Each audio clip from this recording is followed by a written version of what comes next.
We are representing America's largest potential swing vote, poor and low-wage brothers and sisters who make this country work. Those most impacted by injustice, voting together. My whole life, I've been running only to find that there is nowhere to run in this country that is not contaminated by the disease of injustice. Poor and low-income folks make up over 43% of Mississippi's electorate. Yeah. I am determined to give my beautiful daughters a future. We're organizing every homeless veteran across this country, and we're uniting because we have a swing vote. And we have the power to fight. It is very important to vote. Stand for justice. We are strong, not weak. Our vote is our voice, and the ballot box should be our choice. If we don't take action collectively, they're going to keep mistreating us. We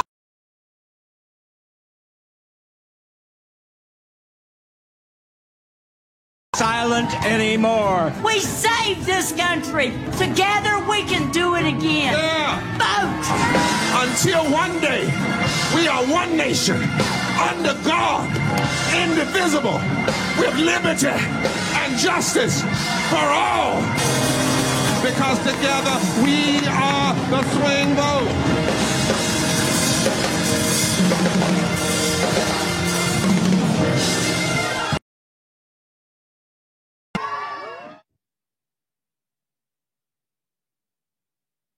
We welcome you. This is Bishop William Barber, president of Repairs of the Breach and co-chair of the Poor People's Campaign of National Call for Moral Revival, along with Reverend Dr. Liz Theo Harris of the Cairo Center. And we welcome you all tonight to this national rally, this final push. Now, I'm going to get out of the way because really I want you to hear everything I could have said. I've said it. You saw it on the video.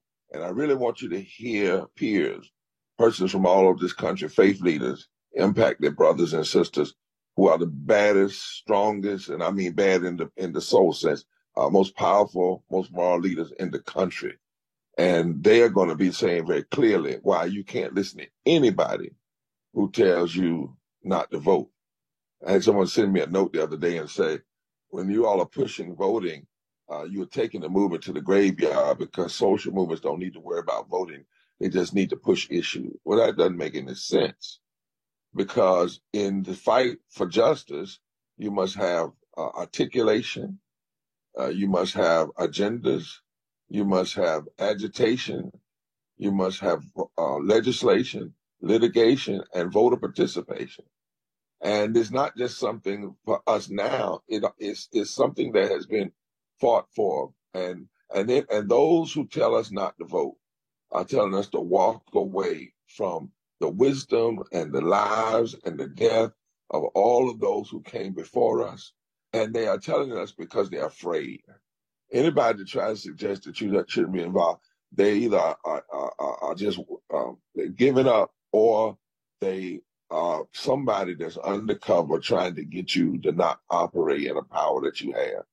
You should know that you, and nobody else has ever done this in history, have already reached nearly 11 million, not 1,100, not 11,000, but 11 million poor and low-wage infrequent voters, people who make $50,000 or less in a family of four, people who are $500 away from economic ruin, and people who fight every day. You've reached over 11 million. And we're breaking this notion that poor and low-wage people don't vote.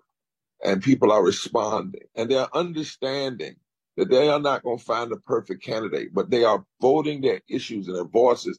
And they know that if we do that, it will force persons to have to hear us and have to talk to us. But if you stay home and just say, nobody, I don't care, then you abdicate a serious responsibility. And so let me close here. I was reading today about Fannie Lou Hamer. And Fannie Lou Hamer said that it was after she was told what she couldn't do, after they shot up her house, after her boss, the one that was on the particular plantation, told her she didn't matter. was after that she became more determined to vote and more determined to make sure people. It was after the threats. It was after people told her what couldn't happen. Afterwards. It was after that she went out and said she bought her a brand new dress because she wanted people to know every time she showed up, she was showing up for business.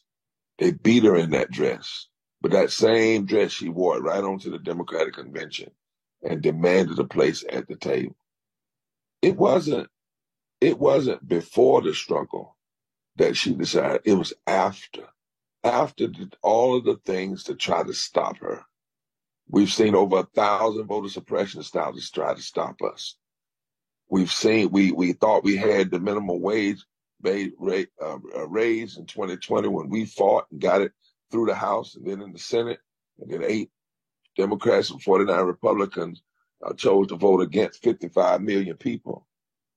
But after this, we are not going to get weaker. We're getting stronger. We're getting more powerful and more committed. So let me read this one piece that's in a new book called American Prophets, and this is my contribution to this rally.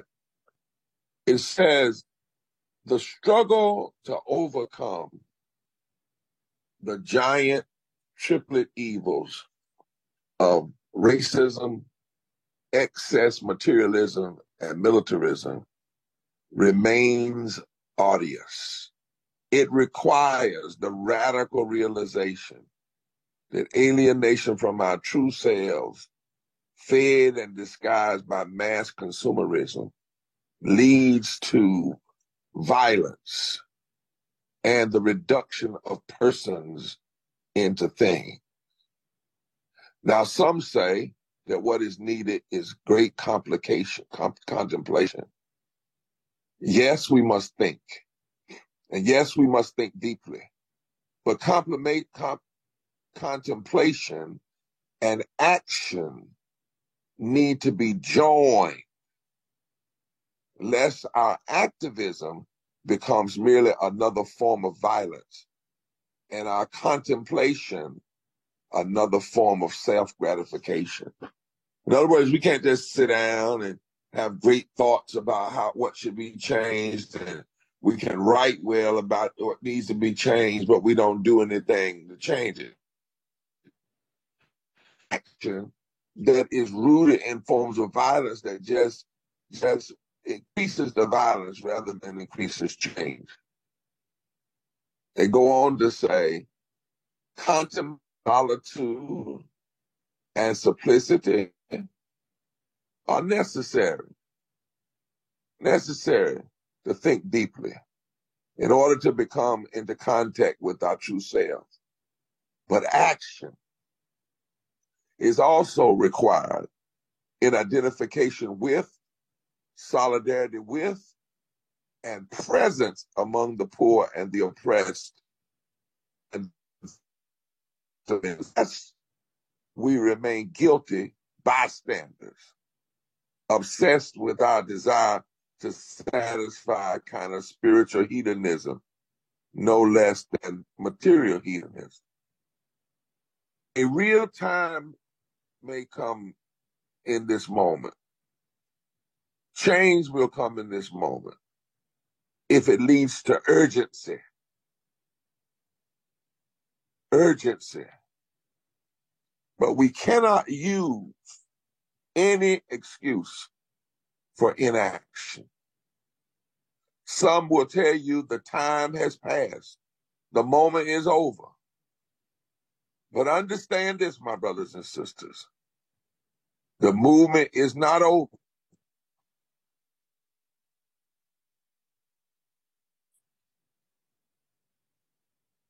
As long as we live, as long as we breathe, as long as we can get up in the morning, the movement lives because it lives in us. Nobody can wake the sleeping giant of poor and low-wage people but us. because we are that giant. So let's keep moving. Let's keep pushing. Let's keep voting. And let's declare forward together and not one step back. One step back until every item on our agenda is a reality. Poverty and low wages are abolished. And we challenge and undermine and overthrow nonviolently the 5 interlocking injustices of systemic racism, systemic poverty, ecological devastation, denial of health care, the war economy, and false of religious nationalism. The movement is not over as long as we live and breathe and have our being and exercise our power. God bless you, my brothers and sisters. You are doing what many dreamed of being done. Think about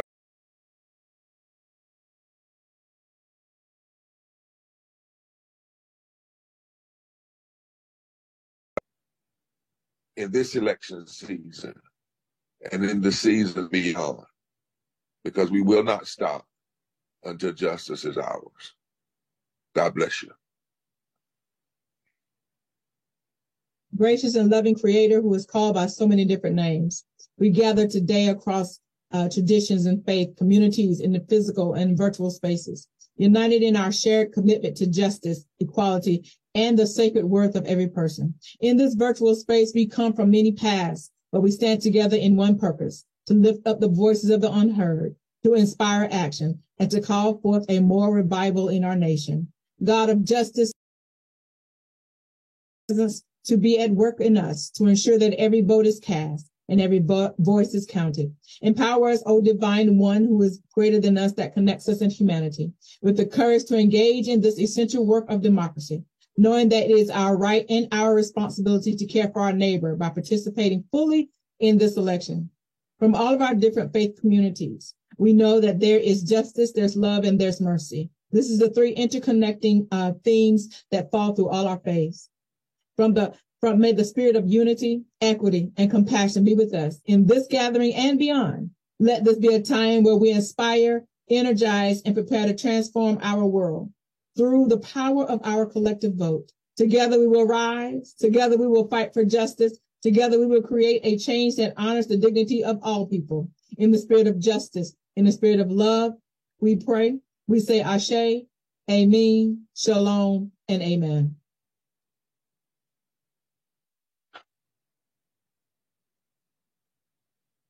Good evening. I joined this call tonight to celebrate and thank you for all the work that we're doing, reaching out to millions of poor and low-wage voters who will definitely make a difference in this upcoming election. We are the swing vote.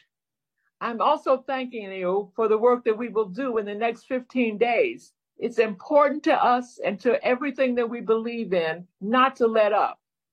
As I get on this call tonight, I am again reminded that we stand at a critical moment in our history. The 2024 election is not just another election, it's the election. You've heard this before. Trust me, this time it's true, and we all know it. This election is a referendum on our future, what we want for ourselves, our families, and our nation. It will determine if we have a country where healthcare is accessible and affordable, where climate change is believed to be real, where reproductive freedom is protected, and where no one's rights are rolled back by the government. This election will determine if we have policies, programs, and laws that are on the side of workers, not just the wealthy, that builds affordable housing, invests in education, and ensures that no one's civil and human rights are abridged. And even more, whether our very democracy and Constitution remain. So, brothers and sisters, we cannot go back. Tonight, we thank you for all the work that you've done. We celebrate all the hard work that over the next 15 days. We look forward to a victory for poor and low-wage workers on November 5th. But we also look forward to the work we will do, and we will do beginning November 6th, to ensure that the voices of poor and low-wage workers continue to be heard and that our power continue to be felt. Together, we will build the America we know is possible. Thank you.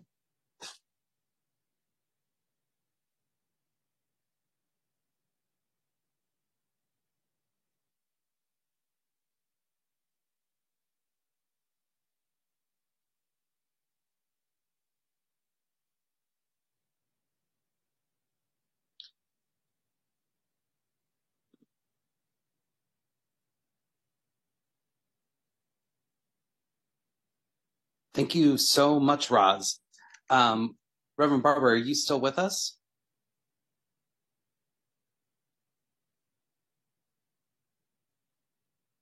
All right, Danielle, let's... Yes, I am. Clinton, I'm with you. Yes, sir. Awesome. Welcome back. We're looking forward to hearing that call to action for tonight, to go to vote.org. Well, I wanted to turn everything to you all. As I said at the beginning, I think we have more powerful voices. Everything I had to say is in that video. In fact, I want them to key it up one more time because it moves so fast. If you would key that video up just one more time, Spark Street. But we want everybody, part of this mobilizing is you got to go. And this is what we said in our texting that was done. We've handed out over 100,000 pieces of material. Over 11 million people have been touched. And what we said to them was they got an agenda, a report card on both parties and presidential candidates at the top level. And there was a place there that you could go to vote.org to check your registration and make sure everything is straight. We also want to say to folk that we ask people to pass on this message to at least 10 people. So if everybody we touch 10 people, that's 20 million people. And pay attention to your state laws. We won't give out what different states are on this call because we don't want to make any mistakes. But go to your state, and where there is early voting, like for instance in North Carolina, you can vote early and register at the same time. So you don't have to be registered to vote and then go to vote. You can go and register and vote at the same time. Utilize the opportunities that are at your state. And remember, as Roz said, this power, let me remind you of how powerful poor and low-wage voters are. And this will be my last word for tonight. In past elections, the margin of victory in Wisconsin was 20,000 votes, with nearly 1 million poor and low-wage voters that did not vote, many who already registered, and many who said the reason they didn't vote, nobody talked to them, but decided they can talk to themselves, and then also let their voices be known among other people. Just so less than just 20,000 votes. In Michigan,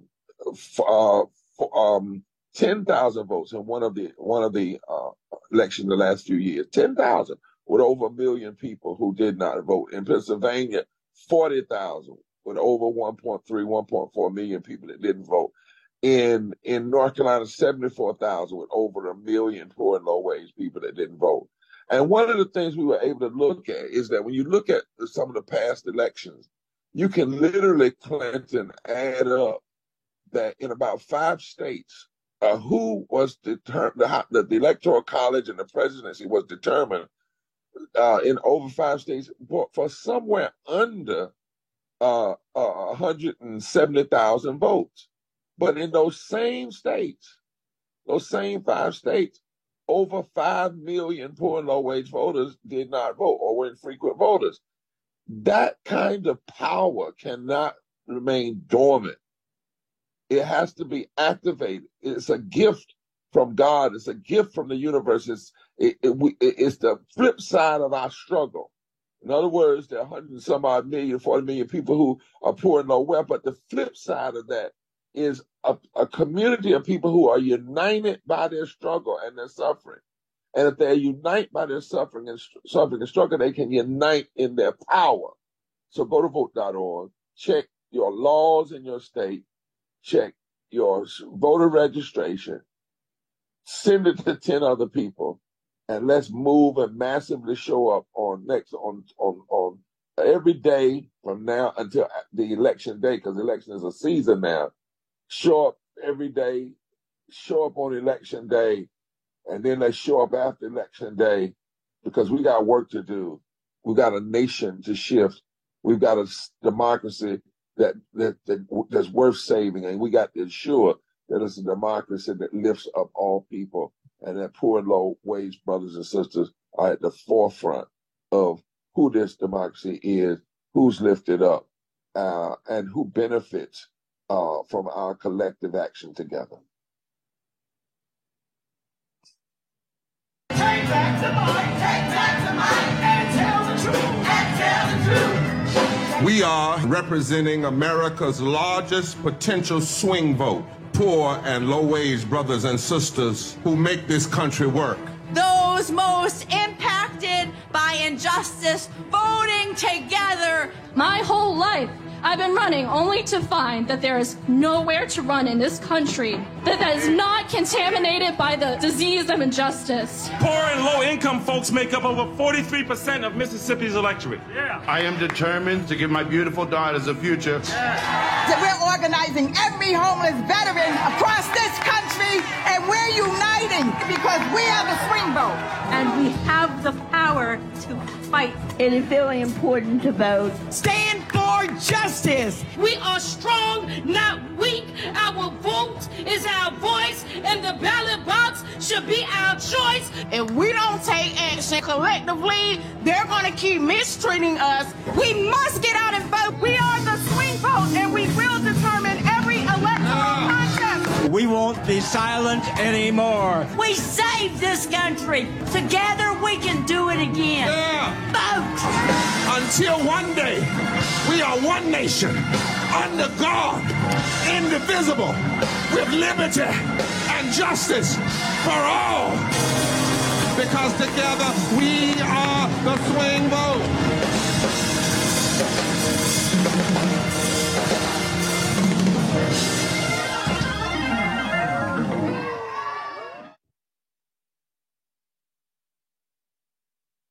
All right. Thanks so much for that wonderful video. Next, we'll have up our powerful testifiers. First, first coming up is Shantaya Lawrence from North Carolina. Shantaya Lawrence. Good evening. My name is Shantaya Lawrence, and I'm a child care provider in Raleigh, North Carolina. I've been doing child care since I was 16 years old. I love seeing children grow, seeing their beautiful faces every day. I love getting to know families and supporting them as they raise a child in this crazy world. The early stages of a child's life before 5 are so important. We child care providers love our job. We have to love it because the money isn't keeping us here. I hear all the time people say that our children are the most important resource that we have, which makes me wonder if that's true. Why am I still one of 3.5 million poor and low-income North Carolinians? I have a bachelor's degree, a license, no kids, and I am still a broke child care worker. I work extra jobs, babysit after long days, and I still don't have enough to cover everything. I have colleagues that have literally gone homeless, living out of their cars, but still come to work every day to take care of our kids. It's not right. That's why we child care workers and low-wage workers across the state and country need to vote like never before. I always vote. It's not an option. It's the people we elect who make it so that people like me and my colleagues have the scrape to get by in the richest nation on earth. We are the sleeping giant in this election, and we are waking up our colleagues and communities to vote this year. We know our votes are demands to pay us what we deserve. Our votes are demands to fund early education because our kids deserve it. For it together. Thank you. Thank you so much, Shantaya Lawrence. Next, we will have up Mr. Wesley Bryant from Kentucky. Hey, Danielle, just before we sir. go to Kentucky, I think we ought to say, yeah, Shantaya, that was powerful. My God. Yes, Shantia, Come that on, was y'all. Let's bring some powerful. energy here. That sister Yes, said, she said that that was powerful. she said that she has people who are taking care of children and living in their cars, and she ain't taking it no more, and she's going to vote for people that are going to seriously fund childhood education and living wages. See, that's the story. That's putting a face on this. And I don't want us to take this nonchalantly. When brothers and sisters like my dear sister decide that their power is not going to be dismissed, that's the nonviolent revolution that will change this country. Thank you so much, sister, for leading us off in that way and saying the nation's going to hear your story, feel your power, feel your vote, and that you all are not going to be depressed, but you're going to instead push forward and press forward in a powerful way. You're not going to give up. Instead, you're going to stand up. Thank you. That helped me tonight. Thank you so much. Thank you again, Shantia. Next, we'll have up Mr. Wesley Bryant from Kentucky. What's a house? It's a dream. It's my dream. But it's only a dream. My family's been robbed of the simplest necessities in life. A home to run and play in, to build memories, to grow into, to store us, keep us safe. My family lost this dream on July 28th, 2022. We've been living a nightmare ever since then. That day appears to get worse, as no one seems to care or worry about us flooded and forgotten Kentuckians. Will we get back home? Will we have a chance to dream again? Or will this be a nightmare? But the flood came, and the flood not only killed lives, but it killed dreams, passion, and love. For me, it was 17 days of being in a colorless, cold world. I remember volunteering and hearing other volunteers talk about having to restrict others from receiving goods, volunteered goods that was donated to them. I lost all hope in humanity. And honestly, who wasn't? Now I'm 2 years in and still homeless. My daughters have nowhere to make memories. And to be honest, I don't know if we will get a home. There's no help in sight, no programs around us anymore. And I just don't know if there's any way we can get back home in that future. We live in a country that during the war on poverty chose the side of poverty to win. And what hurts the most is we've divided this country on so many social rights that poverty would continue to prevail and prosper, whilst we the people destroy each other and fight just to survive. Society as a whole has quit on each other. But what do we do to have to look forward at this moment? That's the future. And one of the biggest lies we've been told is we don't have any control of the future. But we do. And they live in the homes with us. And I'm proud of what I'm seeing. I'm proud of the progression that's happened. But I'm not proud of the lack of support from outside the areas to invest in our future. We have to give them a reason to quit looking down on us, though. And hopefully the future will not only do that, but will make the outside world look up to them because of their strength, ingenuity, and bravery. The moral of this story is for us to work harder, not better every day. Step out of the shadows. Stop being living ghosts and just live. Do what it takes. Knock down doors. Inspire others. Never give up. Ask questions about things we don't know. Admit we're wrong. The most important thing I want anybody to take away from this is love. If you're listening and struggling, it's okay. Someone loves you and wants the best for you. And that's me. But know this, friend. Let's make a better America together. Thank you. All right. Thank you so much, Wesley, for such a powerful yet compelling testimony. Next up, Wesley, thank you so much for reminding us of people's humanity and saying that even there you all won't give up. And that's why, brothers and sisters, when we look at this election, we got to ask serious questions. Who's really for housing? Who's really for housing? Who's really serious about housing? You know, we got to vote for those that are serious about housing and addressing climate change and making sure that persons like Wesley have a living wage before the storm hits, so they can have some savings and things after the storm hits to come back. Wesley, thank you for reminding us that this is no mere election time. It is really, really about humanity. And thank you for bringing love into the mix, because if we truly love one another, we will not sit around and have power to determine who sits in office and the kind of love that they show in the public policy, and then we stay home. Love is action. Love is action.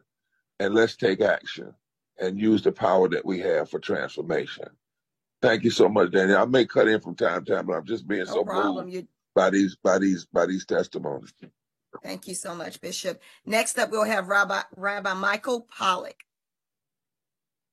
Hello, I'm Rabbi Michael Pollack, Executive Director of March on Harrisburg and a statewide tri-chair of the Pennsylvania Poor People's Campaign.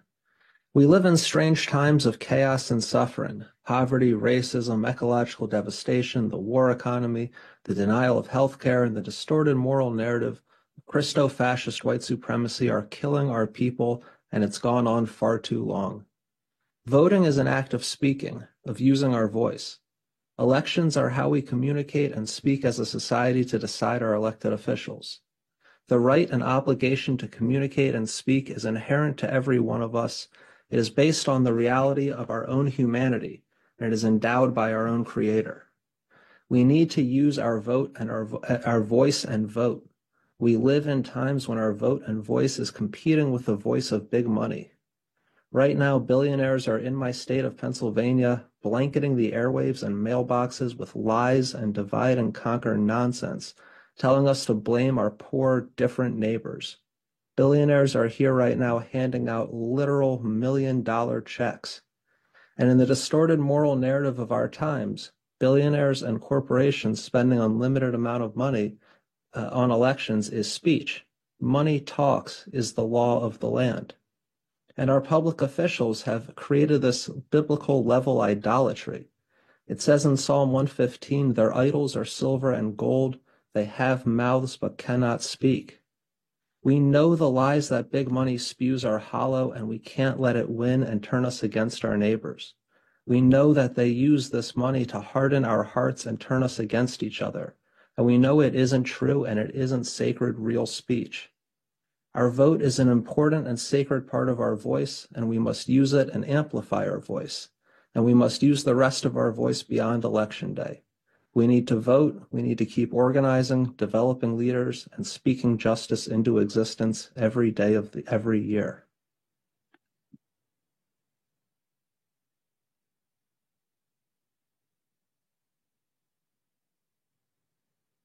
All right, thank you so much, Rabbi Michael Pollack. Next up, we will have Shally Gupta Barnes. Thank you, Danielle. I'm sorry I'm not on video tonight. My Wi-Fi isn't strong, but I wanted to just spend a couple of minutes reminding us again of the power of poor and low-income voters. We already know this power, but most of the country doesn't. This is the most consequential voting bloc, not only in this election, but in our nation's politics, and we get the least attention. So we got to remind ourselves constantly. And so I want us to look quickly at this map from 2020, the last presidential election. Just look at this map. Look at the millions and millions of people across the country, among the 140 million, all these percentages representing the power of low-income voters in each and every state. We're talking about 80 million eligible voters, more than 50 million who voted in 2020, accounting for big enough percentages in these states, and a third of the electorate overall, that if this voting bloc was organized to take action together, its power potential would be unparalleled. If it was one voting bloc, there are more votes among the 80 million poor and low-income voters than either party received in 2020.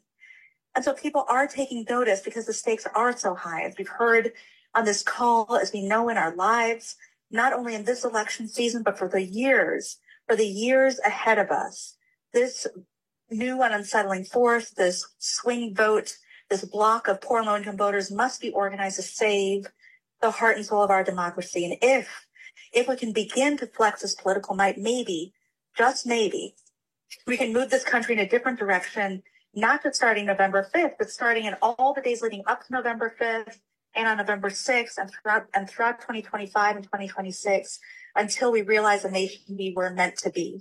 So thank you, everybody, for everything that's going on in this electoral season and in the years leading up to this moment and the years ahead of us.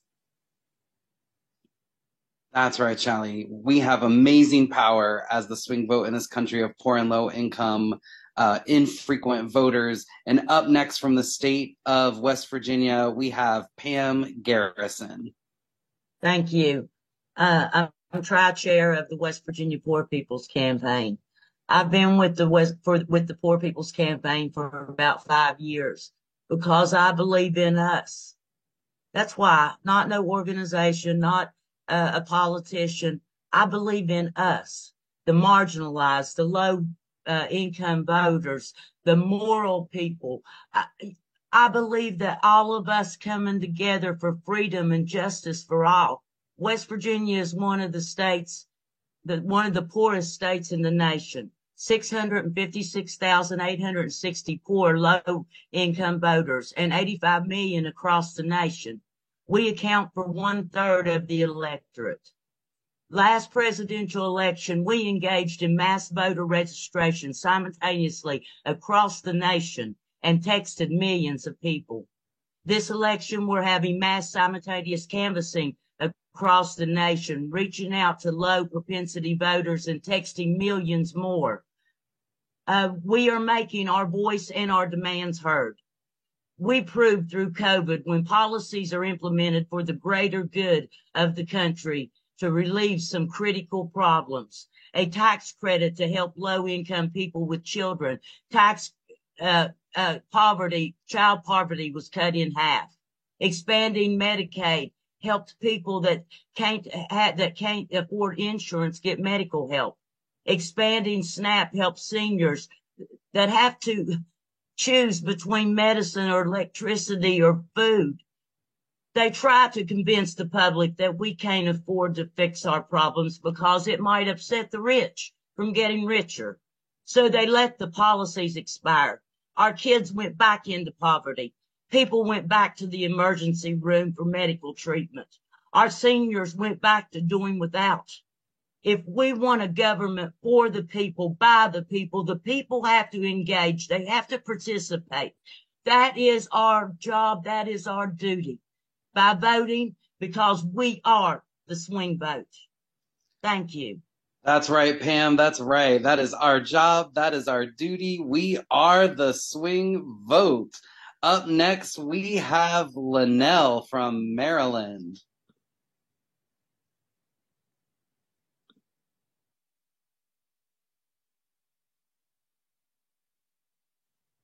I'm sorry, everyone. You're good. We can hear you. Greetings, everyone. I'm Linnell, tri-chair and proud member of the Maryland Poor People's Campaign. Sorry, my camera. I'm voting because of what's happening in Maryland and all states across the nation. Violence through disinvestment, like in Sandtown, Winchester, where we're working here in Baltimore, has always had poverty, systemic racism, inequality, food deserts, crime, and not enough support. Closed schools, abandoned buildings, lead pipes. To this day, this is a real problem. The state of Maryland has the highest eviction rate in the United States. Think about that. The highest infant mortality rate. The highest denial of health care. Food disparity, and the list goes on and on and on. We are facing an onslaught of injustice here. And poverty is a policy choice, as Pam said. A better life is possible for our young men and women if we remove guns and replace them with education, food, housing, and employment. So why do we neglect our children in Sandtown, Winchester? We went there for our Get Out the Vote campaign October the 5th, 2024, and across PG County and Montgomery County. I was assigned to this area where I grew up. The schools closed 5 years ago. The recreation center closed 3 years ago. The pool has lead pipes in it. I met a little girl who volunteered to canvass with us. She was 10 years old. And we went around in a circle and introduced ourselves and why we were out here in the community handing out leaflets and encouraging people to vote. She said, I'm here because I want Sandtown to be a better place for the children to live. And if we ask the adults to vote, maybe, you know, they'll vote. We want them to vote because we want something better. And then she said, I lost my sister last year. So everybody just stopped, you know, and just gazed on her. She said, I lost my sister. It's hard to tell the story. She said, she was protecting my little brother. A boy came up to her with a gun. A 9-year-old child came up to the little brother because he wanted to kill the child. But the big sister jumped in front of that gun. She took the bullet. She's dead. This is wrong. This is so wrong, and it touched me so deeply because our children are traumatized by so much unchecked trauma. So much unchecked trauma in the state of Maryland. So much crime. We are mobilizing to get vans to take Sandtown Winchester to the polls. Their polling place was moved. We have mobilized with the community collective, Miss Malone and Liberation Inc. and other partners to create real change in Sandtown Winchester because we have 1.1 million poor and low voters in Maryland. We have 11 billionaires in Maryland. That is $40.8 billion. We have enough money to fix these recreation centers. We have enough money to house these people. We have enough money. We have to continue to work and fight against this establishment and make our voices heard and make them do the right thing. Because W.E.B. Du Bois said, a voteless people are a hopeless people. If we want to enable this wrongdoing, we must speak up. We must stand up against injustice in Maryland. And that's why I'm voting, to see justice in a city plagued with greed and malfeasance. Go out and vote. Register your entire community to vote. We cannot let our voice be unheard. Think about that little girl that lost her sister last year. And all she wants is for adults to vote to make Sandtown Winchester a better place to live. We are the swing vote. And let's wake up the sleeping giant. Thank you. That's right, Linnell. Thank you so much for reminding us that when someone's hurting our children, it's gone on far too long, and we won't be silent anymore because we are not a voteless people and we are not a hopeless people. And next, we are going to hear from Reverend Wayne from North Carolina. Good evening, everyone. I am Reverend Wayne Wilhelm, one of the tri-chairs for the North Carolina Poor People's Campaign, and excited to be here. We always say in this movement, when we lift from the bottom, everybody rises. And this is our opportunity in this season to lift up everybody. And when we come together and lift up everybody, we need to understand our power. We need to understand our power when it comes to voting. Because when we vote, we lift up our brothers and our sisters. When we vote, we lift up every person one at a time. When we vote, we lift up every polling place one at a time. When we vote, we lift up every precinct one at a time. When we vote, we lift up every city and every state one at a time. And when we continue to do that, we will lift up this nation if we would just continue to come together. we realize that we are this swing vote. And we're not just in this swing vote. We are the largest swing vote. We are reaching out to touch 15 million poor and low-wage infrequent voters. And if you've ever noticed when you are playing on a swing and you got a bunch of people on the swing, it may start off moving slow in the beginning. But if you keep moving and the swing keeps on swinging and we keep swinging together, we're going to turn this nation upside down. And all we have to do is just continue to lift ourselves up, continue to lift up one another, because we are that swing vote. And if we stay together, nobody can stop us from moving forward together and not one step back. Come on, Reverend Wayne. Let's all get on that swing and swing until we change what is politically possible in this country. I love it. I love it. I love it. Next up, we're going to hear from Dr. Ashley Marshall from one of our partners, Forward Justice, to tell us how we can protect that swing vote in this important election coming up on November 5th. Good evening. I am so glad to be with you all tonight and in partnership with the Poor People's Campaign. I am Ashley Marshall with Forward Justice.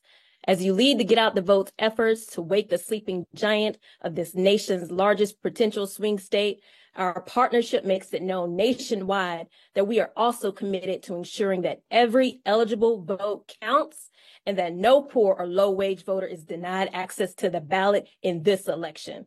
We will vote free from fear, harassment, and intimidation. We understand the stakes of this election. We live it every day. We also understand and we know that voters in almost half of this country will face new voting restrictions in this presidential election. Shame.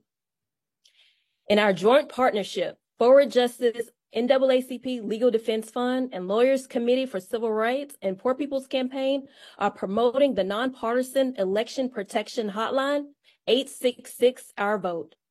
This is where we have voting rights attorneys and voter protection organizations across the country monitoring and documenting voting rights barriers and active voter suppression issues that harm our movement, our leaders, and the rising force of poor and low-income voters. If you have questions about voting laws in your state, your voting status, or if you want to report an issue or problem at your polling place, call 866 Our Vote, and attorneys are standing by to assist and to help you. We know this election will be critical in defining the state of our democracy in this country and lasting imprints on the freedom and spirit of this nation. And this is why Forward Justice, NAACP Legal Defense Fund are proud to serve as legal support and capacity again to the Poor People's Campaign for the election of 2024. Let's get out the vote and protect our vote. Protect our vote, y'all. 1-866 Our Vote. Call that election protection hotline. Report everything you see, anything and everything. Thank you so much, Dr. Ashley Marshall from Forward Justice. Miss Yara, will you please introduce this video we're about to watch? I certainly will, Clinton. Thank you so much. Good evening, family. It is so good to be with you this evening to experience this fantastic energy. We are fired up and we are ready to vote. And if you've not voted yet, I'm sure you're on your way. I'm fired up because there's power in our swing vote.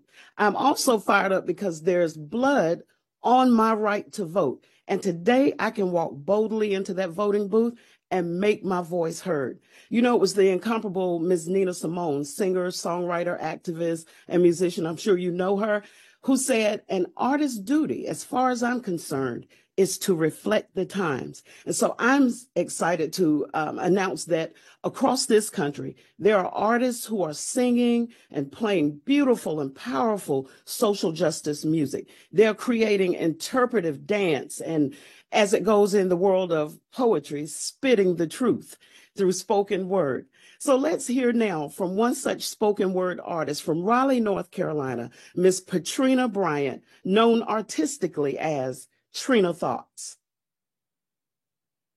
Dearly beloved, 140 million of us should be gathered here today in order to form a more perfect union. Poor and low-wage workers should be included, joined together in holy matrimony. This man and this woman struggles every day to stay alive, yet poverty is how they died. Fourth leading cause of death, America holds her breaths because she would rather you cash out on insurance policies, crooked policies, ensuring that the rich stay rich and the poor pay the taxes. So I ask this. If anyone knows why these two groups should not be joined together, let them speak now or forever hold their peace. We are strong, not weak. Our vote is our voice, and the ballot box should be our choice because we hide behind the veil.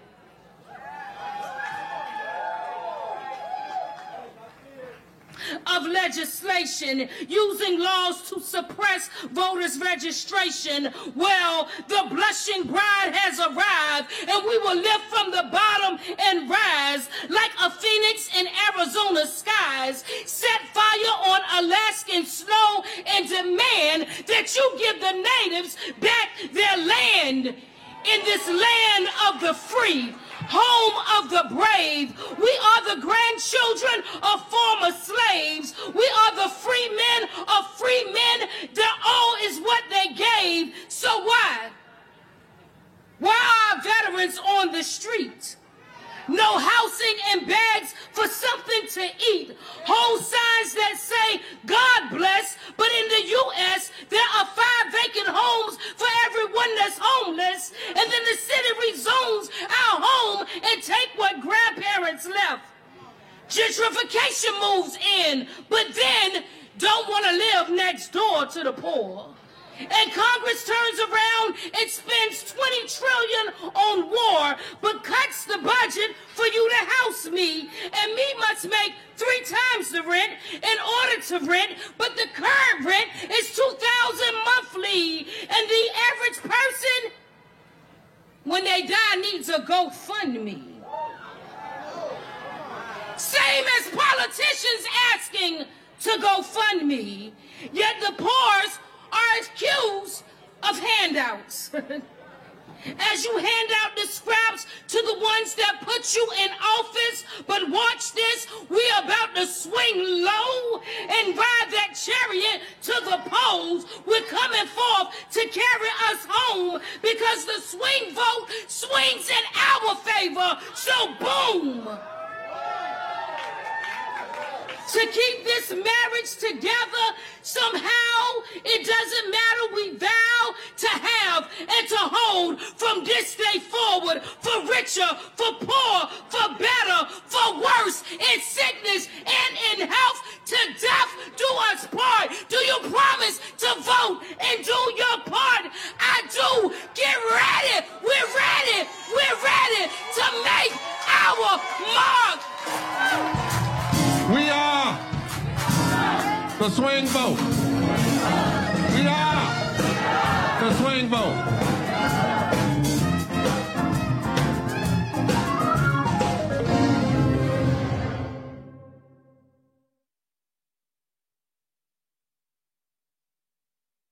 Amen, amen to that entire powerful spoken word from our Mass Poor Peoples and Low-Wage Workers Assembly and Moral March on Washington and to the polls this past June in Washington, D.C. I now have the honor of introducing our campaign co-chair, the Reverend Dr. Liz Theo Harris, to offer an important reflection as we join together tonight in this rally. Reverend Liz. Well, good evening. Good evening. It is amazing to be with this group of leaders all across the country. And we all know that if ever there was a need to vote and to inspire others to vote, it sure is now. Consider what's happening around us. Extreme storms wreaking havoc on lives and livelihoods, war and conflict throughout the world, rising political violence, continued police brutality, attacks against women and LGBT communities and immigrants, and poverty and low wages literally killing people. Enter some extremists in Project 2025 who want to impose eligibility standards, work requirements, asset tests to constrain access to Medicaid, who want to cut food stamps and end universal school meals. They want to eliminate Head Start and end Housing First programs. They want to restrict reproductive rights and curtail LGBTQ rights and so much more. And we know it will be poor and low-income people who suffer the most. But here's where we in the Poor People's Campaign, leaders across the states, across the country come in, waking this sleeping giant, canvassing and texting and calling poor and low-income infrequent voters. And here is that statement again. If ever there was a time to vote, it's now. Because we know it doesn't have to be this way. Our sacred texts and traditions do not will it this way. Jesus and the prophets, Moses and the people who have fought for justice throughout the ages stand in direct opposition to every provision of Project 2025. In the Exodus, the Hebrew people reject the oppression, the mistreatment by Pharaoh, and they march on to freedom. Leviticus and Deuteronomy establish policies, procedures to lift up the people so justice is passed down generation to generation. The prophets cry out to God in direct protest to those with power and wealth to do justice, to not shed innocent blood, to hate evil and love good, to stop depriving the poor of their rights. And throughout the New Testament, Jesus celebrates the interventions of poor farmers and fisher people, poor but persistent widows, gender nonconforming leaders, and those who have been denied healing but insist that change is coming. In the spirit of all this, we know we have the power to change the entire politics of this nation, compelling politicians up and down the ballot to push for policies that can put people instead of profit at the absolute center of our politics. Listen to everyone gathered here this evening. We will continue to mobilize and organize and build up this political power of the poor. We say poverty no more. We will vote for justice for the poor because everybody's got a right to live. Thank you so much. Everybody's got a right to live. That is right, Reverend Dr. Liz Theoharis. And what could be more apt than those hearing directly from the testifiers who know that that change is coming? So to introduce another batch of powerful state voices tonight, first up, we have Wayne Scadam with the Wisconsin Poor People's Campaign. My name is Wayne, and I'm from Wisconsin Poor People's Campaign. And before joining the movement, I did not realize the power our collective votes have. I had grown very cynical of our two-party system and had decided that neither party had our interests at heart. Only the interests of the status quo power and money system in America. I am voting in this election to play my part in waking the sleeping giant. We are the swing vote. In Wisconsin, poor and low-income voters make up 42% of the electorate. I am voting so my children and grandchildren have a bright future and a healthy and moral democracy to participate in, so that everyone's right to life, liberty, and the pursuit of happiness is realized. If someone thinks that their vote doesn't count, I ask this question. If a vote doesn't count, then why is the status quo power and moneyed ruling class so intent on passing laws all across this country to disenfranchise whole blocks of voters? My answer is that they know we have power and are afraid of the power of our collective vote. So vote. Our vote is power in our voice. Our vote will and is changing the narrative. Vote. The collective voting of we, the poor and low-income people, is power and will cause both red and blue representatives to listen to us. Our vote will change history. Our vote will cause a moral revival in America. Together, our votes will revitalize a healthy democracy. Together, our voters will raise up the beloved community. Together, our votes will ensure a bright future for our children and grandchildren. Together, our vote will ensure a just, secure, and lasting future for all people. Our vote is power. Our vote is power. We will not be silent anymore. Vote. Thank you. Our vote is power, Wayne. Y'all heard it here first. I can hear that echoing in this Zoom and at all of the screens across the country watching this. Our vote is power. From Wisconsin, we are taking it all the way to Alabama. I want to hear from the Reverend Carolyn Foster about why you are turning out and your community is turning out this election. I am Reverend Carolyn Foster. I serve as Tri-Chair for the Alabama Poor People's Campaign.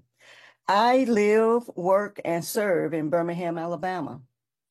I learned the importance of voting while growing up in segregated Birmingham during the fight for civil rights here in Alabama. People like me did not have the right of self-determination. Where my family lived, worked, and where we were able to go and what we were able to do was dictated by a system of privilege and power that were in the hands of a few. I felt like being driven in a car and being taken to a place you definitely did not want to go. I am voting because voting puts me in the driver's seat. I am at the steering wheel, and I can steer in the direction that is best for me and my family. The power is in my hands when I am at the ballot box. In Alabama, there are over 1.9 million poor and low-income eligible voters who make up over 47% of the electorate. That's almost half of Alabama. In the community where I currently live, there are over 1,500 eligible but infrequent voters. So we have been canvassing these voters all over the state of Alabama so as to wake the sleeping giant in them and encouraging them to get in the driver's seat by putting a voting ballot in their hands and charting a course of direction that is best for themselves and their families. Yes, legal segregation may have ended, but it has also evolved in the form of racial gerrymandering, voter suppression, and purging of the voting list. And we can change these tactics by voting for candidates who support the issues that matter to us. It puts the power in our hands when we vote. We are the swing vote, and we are waking the sleeping giants in Alabama. That's right, Reverend Carolyn. We are waking the sleeping giant in Alabama and across the country, and poor and low-wage infrequent voters have the steering wheel. We are taking the steering wheel, and we are driving ourselves to the polls and beyond. From Alabama, we are going to Arizona. We want to hear from Zaid Evans about what you are seeing and hearing on the ground and why your community is turning out this election. Thank you. Hello, everyone. My name is Zaid Evans. As a disabled trans veteran living on a fixed income and serving as faith leader and tri-chair of the Arizona Poor People's Campaign, I'm voting because my life and the lives of those in my community depend on it.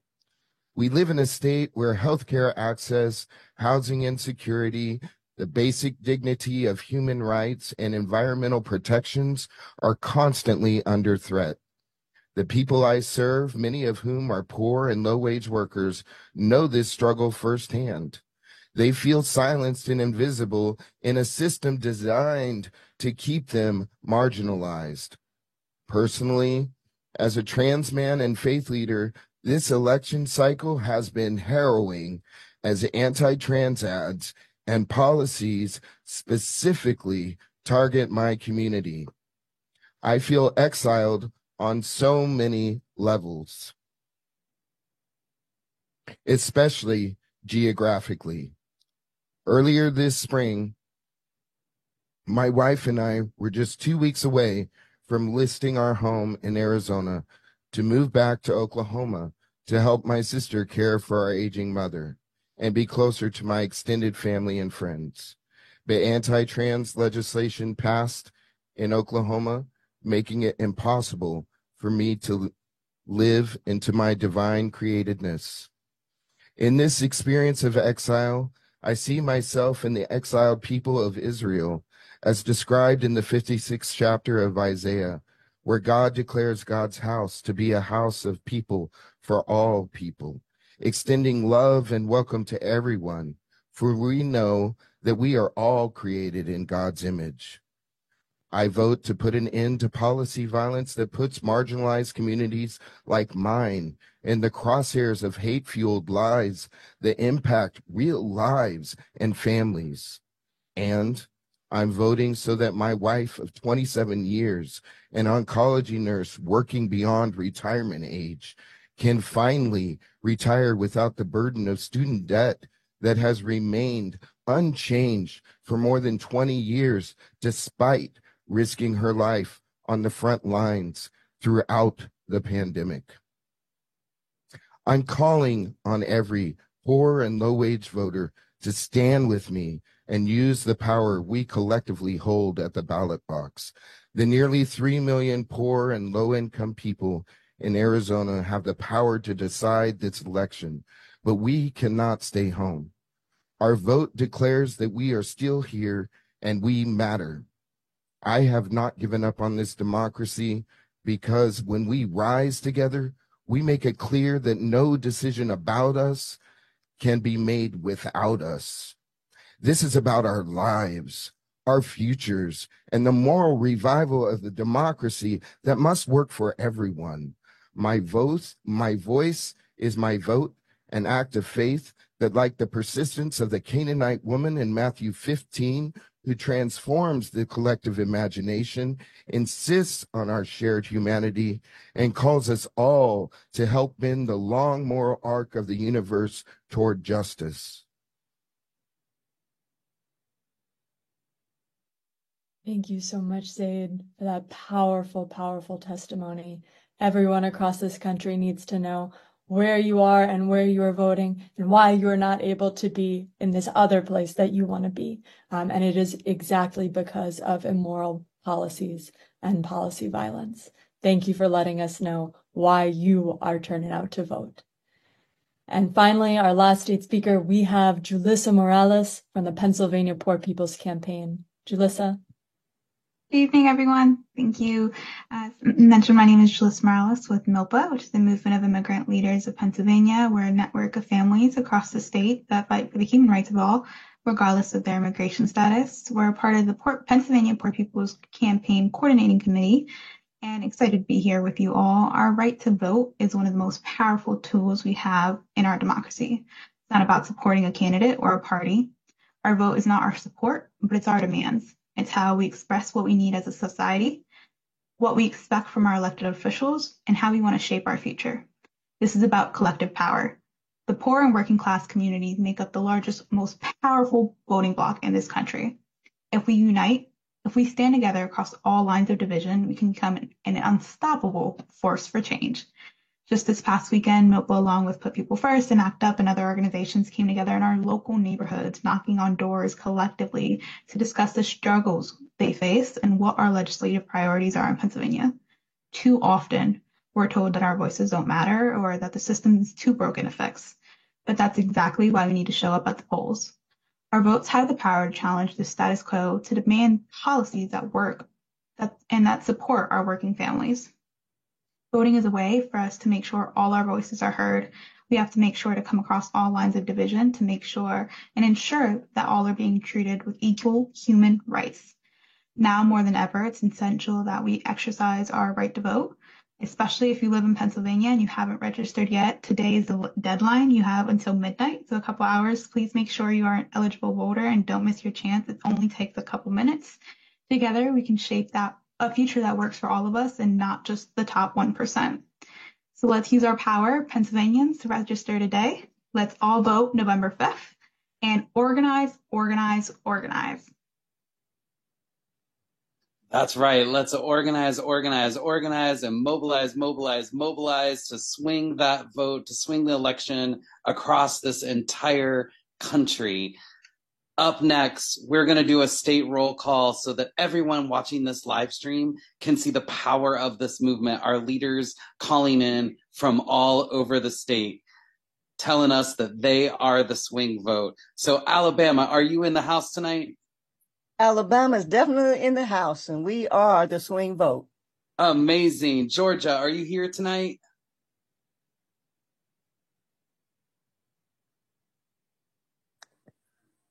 We're messing. Yes, and we are swing vote. Woo. Yes, that's right, Georgia. That's right, Georgia.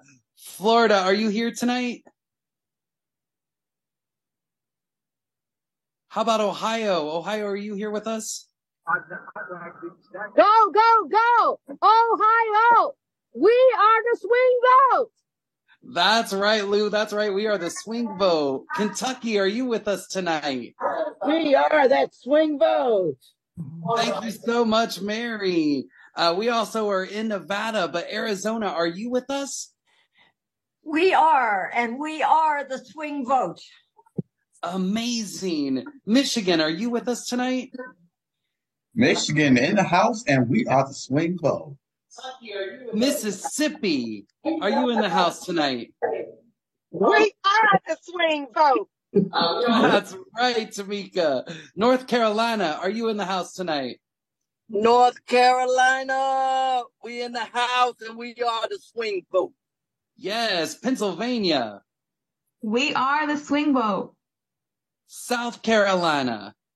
South Carolina is in the house, and we are the swing vote. Yes, ma'am. Texas.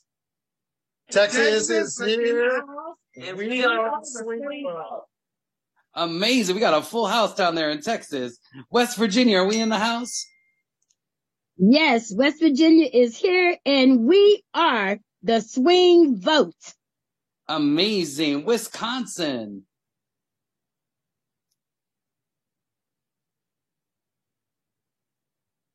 All right, we're going to keep Yes, this roll Wisconsin call. is here, and we are the swing vote. All right, Wisconsin. We're going to keep this roll call rolling. California. Is California in the house?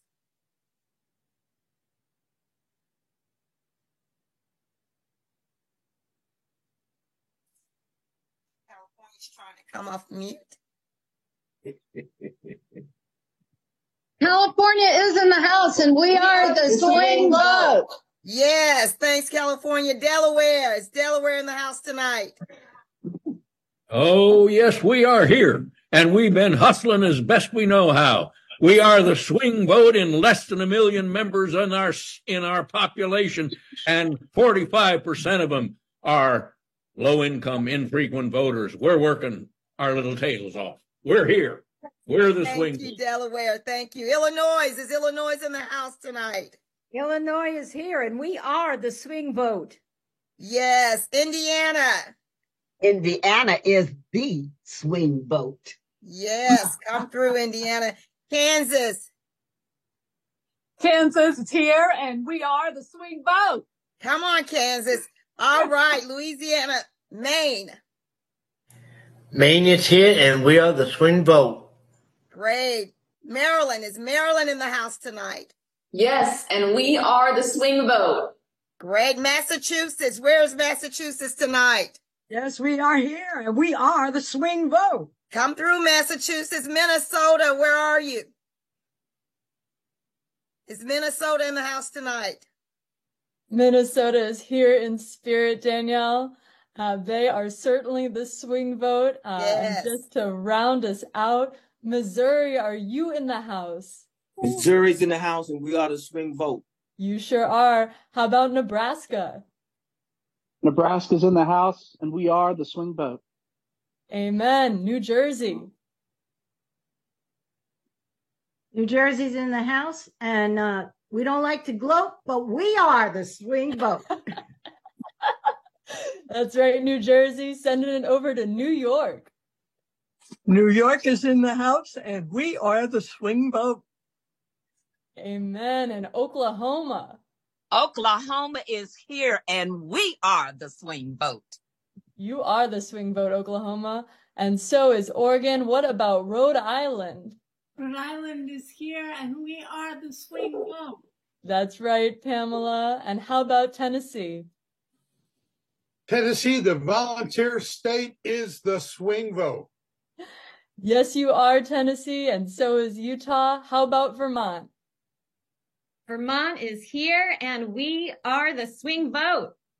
Yes, you are, Reverend Joan, and from Virginia to Washington State, we are that swing vote all across the country. All across the country. So much incredible mobilizing and organizing work happening in this season of action. To close out this powerful program this evening, I'd like to turn it over to our incredible Director of Themusicology and Cultural Arts. Oh, and not to leave anyone out, Washington, D.C. We are here. We're heading to the polls, and we are that swing vote. Absolutely, you are Washington, D.C. We are going to keep voting every single year until you are that 51st state. And so to close this out this evening, I am going to turn it over to our co-director of Themusicology and Movement Arts, Yara Allen, to introduce our final video of this evening. Yara. Thank you, Mads. This has been an empowering rally. And by now, surely we are ready to go out and put our voices on the ballot. And by doing this, we can definitely make them hear us. So please now join your spirits with Miss Katina Rosemond Ray, singer and activist from Raleigh, North Carolina, as she delivers a deeply moving rendition of Make Them Hear You.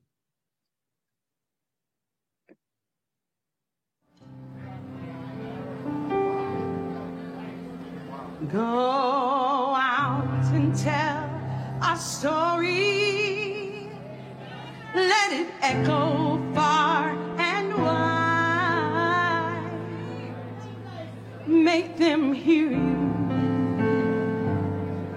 Make them hear you. How justice was our battle and how justice was denied. Make them hear you. Please make them hear you. And say to those who blame us for the way we chose to fight that sometimes there are battles that are more than black or white. And I could not put down my sword when justice was denied. Make them hear you. Make them hear you.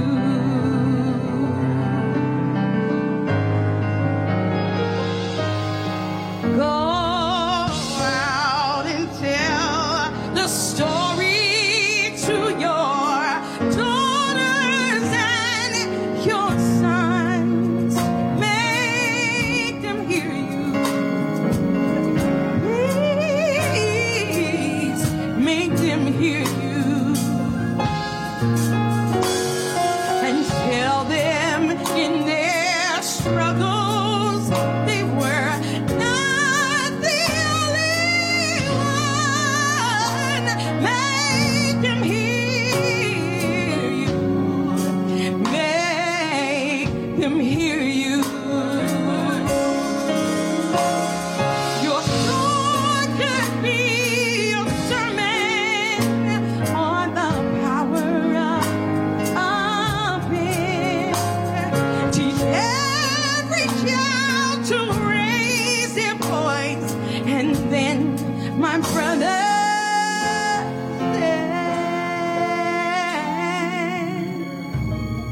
will justice be demanded by 10 million righteous men? Make them hear you. And when they hear you,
Everybody's got a right to learn.